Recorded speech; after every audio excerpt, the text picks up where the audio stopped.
Allô! Allô! On va commencer par une question à main levée. Qui parmi vous a déjà été victime de discrimination? Les filles. Ouais, OK. moi aussi. Qui a levé la main de façon franche? Yasmine. Yasmine. Une fois en secondaire 2, j'étais dans ma classe d'éthique et culture religieuse, puis mon prof avait décidé de nous faire visionner un film là, qui parlait de les valeurs de l'islam, supposément. Puis on voyait juste comme un côté négatif puis extrême de la religion, ce qui n'est pas du tout la religion. Puis il nous avait demandé de faire un travail dessus pour nous faire ressortir qu'est-ce qui était comme justement les valeurs de l'islam. J'ai décidé de faire le travail, mais d'une autre façon en disant genre tout ce qui était positif parce que ce qui était dans le film c'était vraiment négatif. Puis il nous montrait juste toujours le mauvais côté de qu'est-ce que c'est l'islam. Puis tu dis ça à des gens de secondaire 2 qui n'ont aucune connaissance. Je le voyais, ils ne m'aimaient pas à cause que j'étais musulmane, puis j'avais pas peur de donner mon opinion justement à propos de qu'est-ce qui faisait que c'était mal et tout. Donc voilà. Mais ça c'était vraiment genre en bref. Là. J'ai déjà expliqué. Ça en dit quand même beaucoup Ça en dit là. quand même Vraiment, là, Ouais. Quand vous entendez ça, les autres filles, qu'est-ce que ça vous fait vivre? Comment vous réagissez à ça? Et je trouve ça horrible, particulièrement en éducation. Comme un enseignant, c'est supposé encadrer les étudiants, c'est supposé te faire sentir à l'aise aussi d'apprendre et dans un milieu inclusif. Il y a quelqu'un en position d'autorité qui a déjà te véhicule des idées quand même stéréotypées. Puis ça contribue au fait que c'est un problème aujourd'hui, là. Surtout que ça pourrait blesser, genre, des gens comme moi, je suis musulmane, mes deux parents sont musulmans, genre, ça peut blesser les gens de cette minorité. Mais justement, c'est pour ça qu'il faut pas se laisser puis faire. toi, c'est ça, toi, t'as eu le courage de dire, ben moi, j'accepterai pas ça. Tu sais, il y en a qui ont juste vécu ça en silence, puis ça peut autant plus les affecter, mais tu sais, toi, t'as eu le courage de faire ça, puis il y en a pas beaucoup là, qui ont eu le courage de faire ça. Là. Surtout que ça peut retomber sur toi après si tes camarades de classe ils prennent ces idées-là. Puis ouais. ça peut mener, à, tu sais, dans des cas plus extrêmes, à de l'intimidation. On parle de l'éducation, justement, le milieu dans lequel ça s'est passé, mais il y a aussi cette idée de s'éduquer sur les diversités pour être capable d'en parler de façon exacte. Puis après ça, c'est ça aussi qu'on remarque, c'est que non seulement cette situation-là, mais en général dans la vie, quand on a ce genre d'interaction-là, c'est pas nécessairement que la personne a voulu extraordinairement mal faire, mais aussi qu'elle est juste mal informée sur ce dont elle parle, qu'elle se base sur des clichés, sur des valeurs qui sont pas exactes, comme tu le disais. Mais souvent aussi à l'école, il y a des profs qui, c'est pas juste, on va dire en éthique, mais dans le cours d'histoire, qui vont parler du N-word, là, qui vont parler, puis qui vont le prononcer, puis qui vont pareil le dire en disant que c'est qu'il y a un contexte dedans, qu'il le dit pour ça. Mais si tu dis le mot en N ou le N-word, il y a comme tout le monde qui va savoir c'est quoi. Là. C'est quoi le but de le dire? Bon, ça c'est mon opinion, là, mais genre...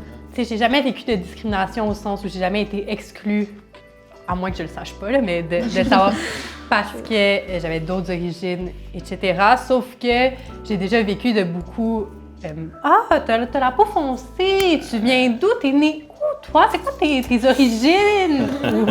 Tu sais, puis à chaque fois, même dans des milieux de travail, c'est là que ça m'a le plus... C'est pas juste des connaissances, mettons, que je rencontre, mais à un moment donné, j'ai travaillé avec quelqu'un qui, pendant 1 heure, 2 heures, me parlait de mes origines et de son voyage à Cuba. C'est comme ça, fait qu'on te met à part, mais c'est de dire, genre, t'es comme ça, on va te point out dans le sens, pas nécessairement négatif, mais c'est de quand même être comme sorti de la norme, puis dire, genre, t'es différente, genre, Exactement. ouais. Tu sais, mon père, il a un accent assez prononcé quand il parle le français, mais il parle quand même. Puis dans son milieu de travail, il me dit souvent que ses collègues ou ses supérieurs, ils pensent qu'il est plus stupide que les autres parce que... Oui, Puis mais c'est un biais très, très, très, Très commun. courant. Là. Dans les médias, justement, on parle beaucoup de cette notion de racisme systémique. Avant de plonger dans le sujet précisément, j'aimerais ça que chacune vous me disiez, ou en tout cas que l'une d'entre vous me dise, c'est quoi votre définition du racisme systémique? Mais je voudrais genre commencer par dire que j'ai remarqué qu'on aborde tellement ça dans les médias, mais j'ai l'impression que c'est assez flou.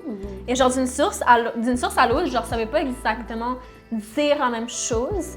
Mais moi, je dirais que le racisme systémique, on parle d'inégalité dans différentes sphères de la vie, que ce soit au niveau revenu, milieu du travail, système judiciaire, accès aux positions de pouvoir. Ça désavantage certains groupes de personnes par rapport aux autres. C'est comme comment ça fonctionne, c'est comme tout est comme bâti dans l'inégalité, mais pas par exprès, en sens. C'est comme enraciné. Ouais. Mais genre, ouais, mais ça. mes questionnements par rapport à ça, c'est genre quand on parle de racisme systémique, genre, genre, je pense que c'est comment le système fonctionne. Ou genre, parfois, j'entends des gens dire que c'est les personnes du système qui sont racistes, mais c'est pas nécessairement ça du tout. C'est plutôt le système Ouais, je qui pense que le le fait. systémique, c'est vraiment comme comment c'est conçu, comment que c'est organisé. Le système aussi, ça peut être genre des conséquences, par exemple, aux États-Unis, de l'esclavage colonial. Il y a plusieurs personnes qui vont nier l'existence de ce racisme systémique-là. Pourquoi, vous pensez?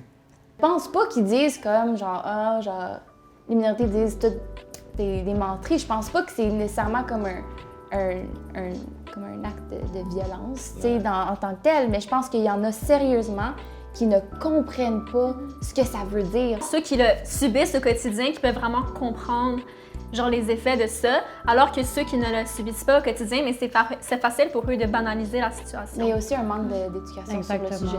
Et il y en a qui se sentent insultés profondément de dire que la société québécoise ou que les institutions sont fondamentalement racistes. Il y en a qui se sentent personnellement attaqués.